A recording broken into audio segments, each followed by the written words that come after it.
you wanted the best, you've got the best podcast. The hottest podcast in the world.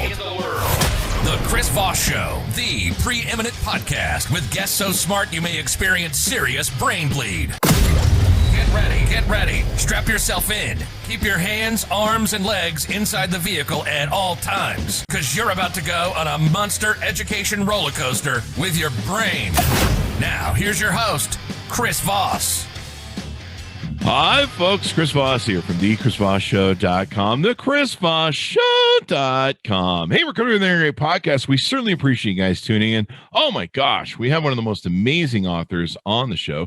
He's the author of a multitude of books, a whole bunch, and he's written his newest novel. This thing is coming out April 20th, 2021. It's by Will Dean, and the novel is entitled The Last Thing to Burn. And I think you're going to love it. The Lisa Jewell, the #1 New York Times bestselling author of Invisible Girl, called it immediate, intense, gripping, taunt, terrifying, moving, and brilliant. I think you're going to like this book, especially if you're into thrillers. So we're going to be talking with Will today. Take and watch the video version of this at youtube.com/Chris Voss. You can see all the wonderful things in there. Hit that bell notification button. See our groups on Instagram, Facebook, and LinkedIn. Also go to goodreads.com/Chris Voss and read what we're reviewing and seeing over there. So today, welcome to the show. Dean, he grew up in the East Midlands and lived in 9 villages before the age of 18. So what is that? 2 every something? I don't know. I flunked math. After studying law at the London School of Economics and working in London, he settled in rural Sweden, where he built a wooden house in a boggy clearing at the center of a vast elk forest. And it's from his base that he compulsively reads and writes. And I think he's coming to there from today. His debut novel, Dark Pines, was selected for Zoe Ball's book club in ITV, shortlisted for the National Book Awards UK and the Guardian's Not the Booker Prize, and named a Telegraph Book of the Year. Follow him on Twitter and Instagram at Will R. Dean. I don't know why I read the last sentence. Welcome to the show. How are you, Will? I'm good, Chris. Thank you for having me, man. I appreciate it. We have a lot of fun on this show. So welcome to the show. You're calling from inside your Swedish bog home. Tell us a little bit about that, if you would. Talking to you from my swamp. That's right. Yeah. So I live pretty much off grid in Sweden. I've lived here for 10 years now with my wife and my little son and a big Saint Bernard.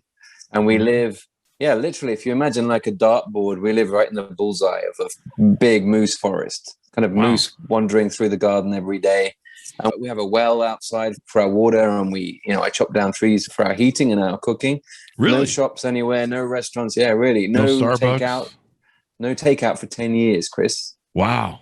Yeah, that's tough. That's the downside of living. Does this help you write books like the one we'll be talking about today that kind of have that whole going on? I think in a way, having no distractions helps. If there was a bookshop or a music shop or a cinema, I would be out there all the time. But there's nothing apart from trees and a moose and wolves. So I stay busy by reading and writing. And this book, The Last Thing to Burn, it's a lot about isolation. It's a claustrophobic kind of thriller. And it's set in the Fens in the UK, which is this very flat, open landscape, which is where I'm from. And it's a really creepy kind of landscape. All right. There you go. Yorkshire Magazine online called it a mix between misery meets room, and they call it a spot-on description. So I skipped a part, but let's go back to it because I wanted to talk about the room you were in the background. But give us your plugs so people can find you on the interwebs and order of the book. Okay, you can find me at Will R. Dean on Instagram, Twitter, on Facebook, Will Dean Author. And also, this is slightly strange, but on YouTube, I have a channel called Will Dean Forest Author. And it's not about my books. It's all about me trying to help the next generation of writers come through. So I'm giving tips on how to write a query letter, how to submit to agents, literary agents, how to start your first draft. Lots of practical tips and tricks to help people from my kind of background, from a kind of blue collar town who aren't in the publishing world, to try and get an agent and get a deal. That's pretty freaking awesome. Do you have any videos of like your surroundings of Bogville? I've got a lot. There's a lot of the dog. I got to go see that then. You got me hooked there. You'll see the shack and the isolation here. Yeah, I don't know why. I think this would be fun to go see, so I'm definitely going to go see it. So let's talk about the book. What you've written several books. What motivated you want to write this one? So this one, it came to me as an idea midnight in 2016. I was lying in bed next to my wife. She was asleep. And I suddenly had this vision, this kind of picture in my head, this image from an aerial perspective of flat farmland and this little tiny 2-bedroom farm cottage right at the center of the farmland. And a woman who was walking in and out of the farm, in and out of the cottage all day long, around it, but she never went very far away. And I came to understand that she was being held captive there against her will. Mm-hmm. So between midnight and 6 a.m. that morning, I came up with the entire story. So by 6 a.m. I had it. And then it's taken me like 5 years to really get it finished, because it's a book where I really wanted to do the main character justice. So I worked on it and worked on it and worked on it. And dream come true for me is it being my American debut on April 20th. That's my dream come true. Awesome sauce. That's great. I was just pulling up your YouTube channel here, and this is awesome. And you've got a lot of great instructional videos, but then you've also got videos. I saw a video where you have an incredible bar behind you. Yeah, I have a bar in my writing shack. You need a bar. So no, hold on. You have a main house, and then you have a writing shack? We have 5 shacks. One of them was already here. There was no water, no toilet, no road, but we slept here while we were building the main cabin. And the one you can see on the videos is my writing shack, which is about 70% bar, 30% desk. Yeah, I'm looking at the thing. This is an amazing channel. All right. After the show, I've got something to watch for sure. I'll catch up on this. But guys, check it out. Go to YouTube and check it out. So I think you gave us an overview of the book a little bit. Do you want to give a deeper one, or do we get that covered? I was busy. Sure. With your YouTube channel. I mean, what you said about it being Misery by Stephen King meets Room by Emma Donoghue, that really sums it up beautifully, I think. And I'm really lucky that anybody has said that about it, because I'm a big fan of both of those two authors and those two books. And it is that. It's just very tense. It's her trying to get away from this monster, this husband, this man who's holding her captive. And the whole book is really just two main characters on one farm. And it's him controlling every aspect of her life. Like, he's installed cameras in every room. It's a horrible story in a way. And we're really rooting for that main character so she can one day get away from this place. And the worst thing about it is, whereas in Misery and in Room, the person who's captive can't really see out, can't really get out. With this book, she can always see into the distance because the fields are so flat. So she can see 9 different church spires in the distance, different villages. Yeah, she can see traffic like a fruit pickers on buses and trucks, and she can never quite get there. So it's always dangled in front of her, and she can never quite reach it. You can see your freedom, but you can't. Wow. That's exactly it. Yeah. And I think that hopefully the tension kind of ratchets up a different level as we go through the book, because like she has a child halfway through the book. That creates a whole nother level of jeopardy and of risk and for her of something that she loves that she needs to protect. So I get it, like, it's already been out for a few months now in the UK, Australia, South Africa, and I get letters and emails every week saying, "You've ruined my day at work," because I couldn't sleep. I read through the night to finish the book. And for me, as a writer, that's a dream come true, getting that kind of message. And what made you make the choice to just use very few characters in this? What made you pick that choice? I don't know. You give me too much credit. I don't really think these things through. It's more that I came to you in a dream and the book was there. Yeah, pretty much. I saw these two characters. I like going very deep on character. I like to really get my fingernails under the skin and understand the character. And it's a fairly short, intense book. So I wanted to flesh these characters out as much as I could. And if you have a big cast of 20 characters, you never really get to know any of them that well, apart from maybe the protagonist. So I wanted these two to haunt you. I love those kind of books where you never forget the character and they really get under your skin and you think of them years later. So that's what I like to read. So that's what I aim to try to write.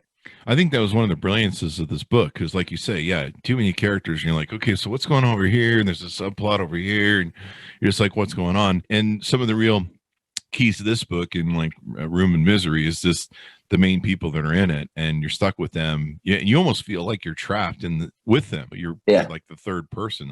And then a lot of the reviews I saw really talked about how you slowly amp up the character development. And so not only do you deliver these characters, but you slowly just bring them up. And from the very first pages, when you start reading it, you're hooked. Like the first couple paragraphs, you're hooked. You're just like, I got to find out what the hell's going on and what's up. And so that's another great progression that you put in the book, and how they progress. And a lot of people said they would have read it in one sitting, but they either didn't have time, or they were, working, or they had to go to sleep. But usually they read it the next day, like they finished off, because somewhere around the middle of the book, it just goes off the rails, and they're like, I have to find out how it ends. Congratulations for that. Was there any sort of insight that you went into that? Did you find that was in your prior books, or was this something new for you in what you're writing with this book? Thank you very much. First of all, I don't know if I think all of it comes from me reading. Like, I got to give credit to every book that I've ever read and all the brilliant authors that I read, because it's not a very conscious process for me writing a first draft, writing a story. It's more that I'm telling myself a story for the first time. And if I'm not excited by that story myself, then how can I expect you and everybody else to get excited about it? So when I write a first draft, I write them really fast. I wrote this in 3 weeks. Oh, wow. And I had the buzz, like I'm almost high all the way through it, because I'm excited. I'm telling myself the story for the first time. And then all the work comes after that. Like for this book, it was like 3 years of rewriting and new drafts. Oh, wow. But that first draft has to be like an exorcism, like it has to flood out of me. And then I know I'm onto something. And I think that kind of tension that you talked about, which is something, again, that I love to read, comes from character, always comes from character. Because if you care about a character, if you genuinely are invested in a character's future, then you read the next page, you read the next chapter, you get to the end of the book. It's all about that for me. And I don't really love or enjoy gratuitous violence. I much rather have tension. It's that whole thing that Hitchcock used to talk about. Instead of like the bomb going off, which is cool for 2 seconds, it's about watching two characters sit at a table and there's a bomb underneath the table and it's there. That is exciting. Yeah. I like that analogy from Hitchcock. I never heard of that. Now, the character you talk about in the book, the woman, is part of human trafficking. Did you want to make a statement on that at all? Or is it just that's the way it came to you on that day you had the dream?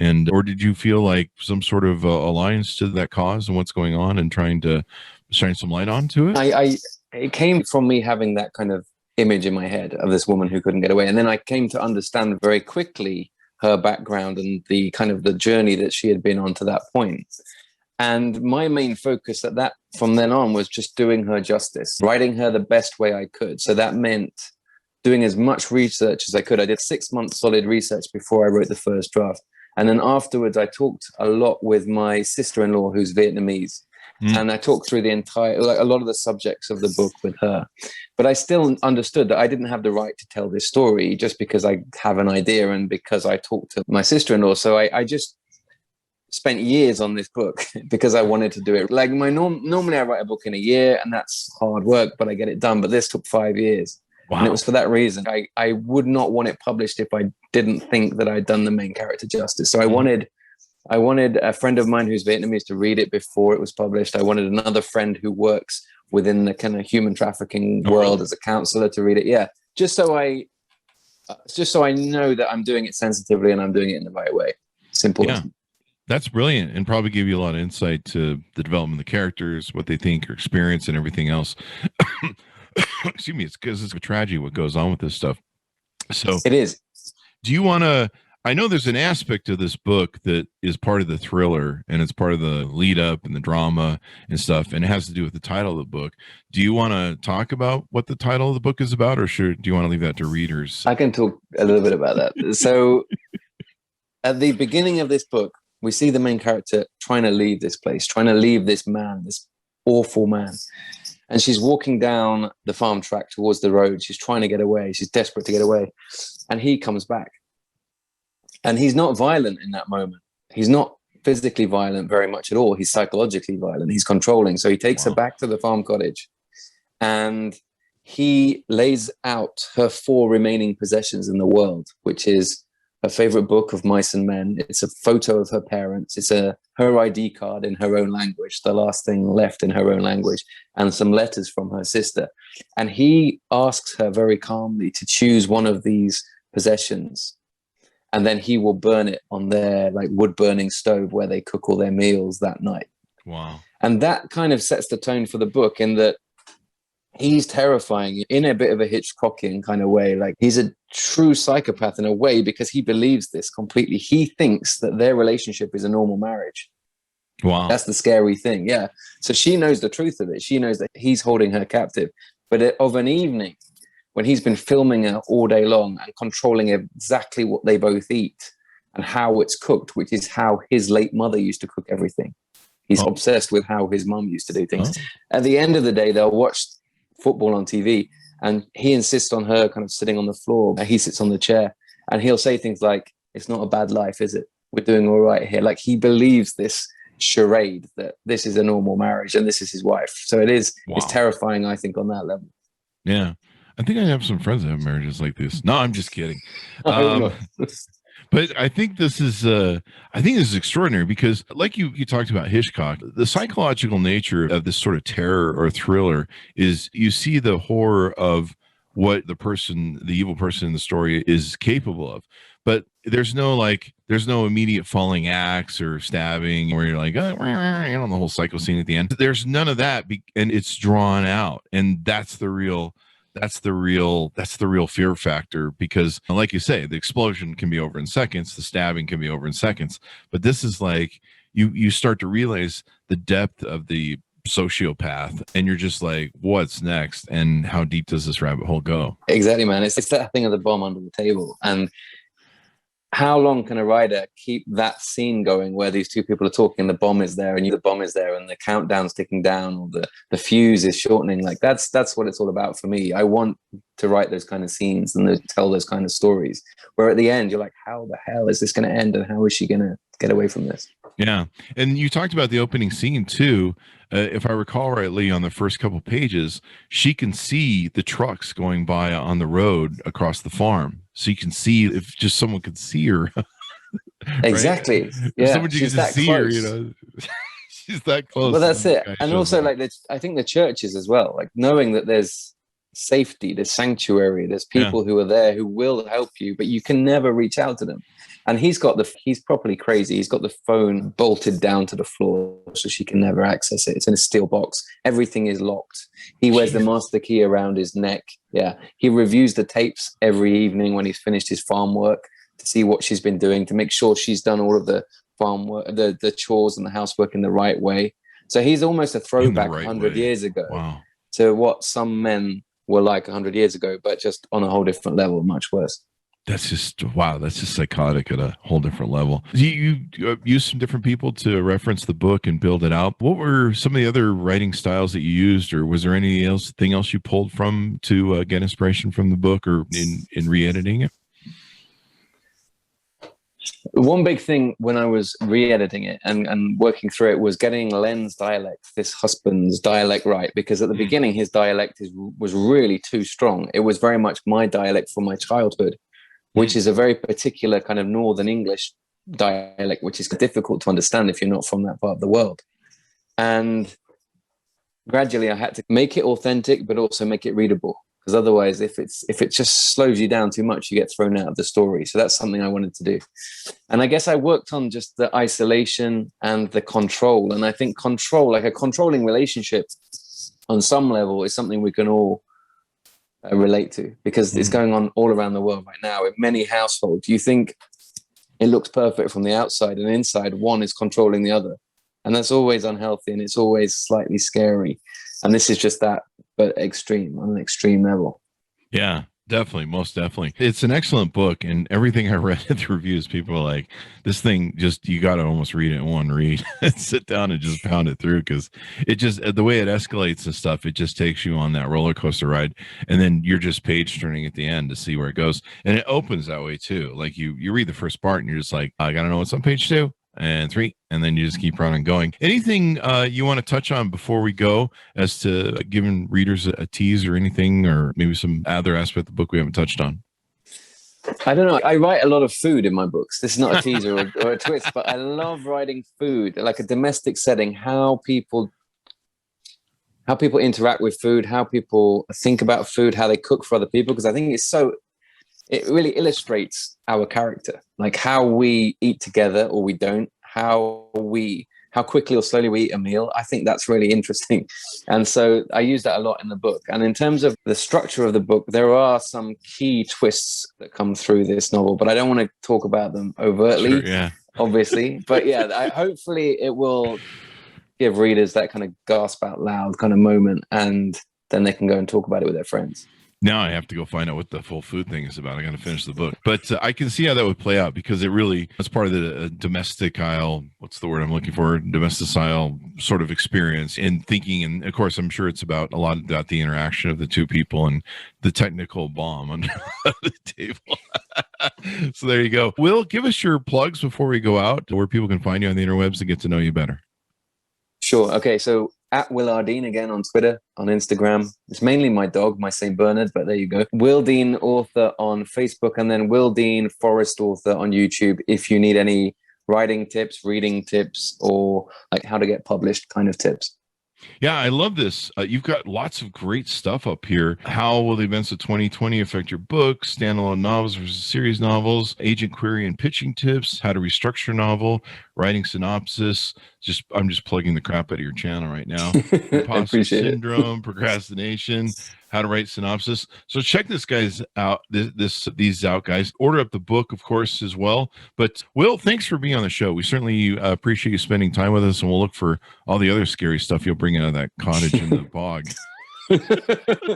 That's my pleasure. Thank you very much. Thank you very much as well. And to my audience, go check out the book. You can order it up on a million different platforms, your local bookstore, et cetera, et cetera. You can pre-order the book right now, April 20th, 2021 here in America. The Last Thing to Burn, a novel by Will Dean. Do you want to give a plug or a shout out to your other books real quick? Yeah, I also write the Tuva Moodysson books. They're set in Sweden. They're Nordic noir, Scandi thrillers, kind of Stephen King-esque small town mystery thrillers. There you go. Check him out, guys. Order up his books. We appreciate you guys tuning in. Be sure to go to youtube.com/Chris Voss to see the video version of this. Hit that bell notification button. Go to goodreads.com/Chris Voss. All of our groups on Facebook, LinkedIn, Instagram, and all that good stuff. We certainly appreciate you guys tuning in. Wear your mask, stay safe, and we'll see you guys next time.